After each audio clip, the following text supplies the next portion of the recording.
এই ছেলে তোমাকে বলছি, তুমি খুব সতেজ ব্রেনের ছেলে, মাস্টার ডিগ্রি পাস করে গ্রামের বাড়িতে গেছো।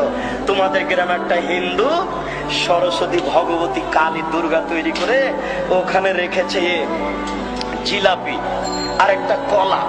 এবার তুমি হাসছো আর বলছো এত বোকা মানুষ গো। আচ্ছা, এই সরস্বতী, কালী, দুর্গা কি কলা খেতে পারে? হিন্দুরা কত বোকা! কি ব্যাপার, এখানে কলা জিলাপি রেখেছে। এই ছেলে, তোমাকে বলছি তুমি সাবধান থেকো।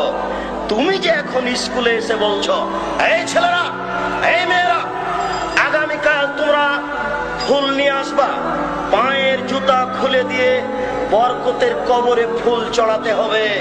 তোমার মাস্টার ডিগ্রিকে কবর দিতে এসেছি, তুমি মনে রেখো।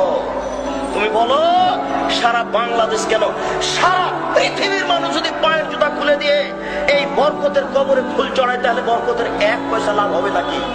যদি না হয় তুমি এই কাজ করলে কেন? তাহলে ওর সরস্বতী ভগবতীর কাছে কলা দেওয়া আর তোমার এই কবরে ফুল চড়ানো দুইটা সমান নয় কি?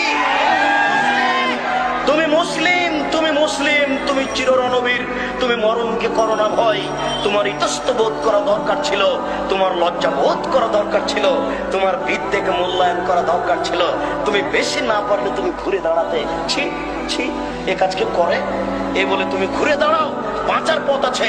তুমি শিক্ষক হয়ে কাজ করো কি করে? সারা পৃথিবীর মানুষ যদি পায়ের জুতা খুলে দিয়ে ফুল চড়াই, বরকতের 1 পয়সা উপকার করতে পারবে না। যদি সেই দিন তুমি বলতে, এই ছেলেরা শোনো, তারা জীবন দিয়েছে, তারা রক্ত দিয়েছে, তোমরা একটু তার জন্য ক্ষমা চাও। তোমরা বলো, আল্লাহ এদেশের ভাষাকে টিকানোর জন্য বরকত জীবন দিয়েছে, তোমার দরবারে ক্ষমা ভিক্ষা চাচ্ছি। সে মানুষ, বরকত মানুষ, সালাম মানুষ, তার কোনো ভুল ত্রুটি থাকতে পারে। তোমাকে বলছি, দয়া করে তুমি তাকে ক্ষমা করো, দয়া করে তুমি তাকে ক্ষমা করো। এটা একটু বলতে পারেন না?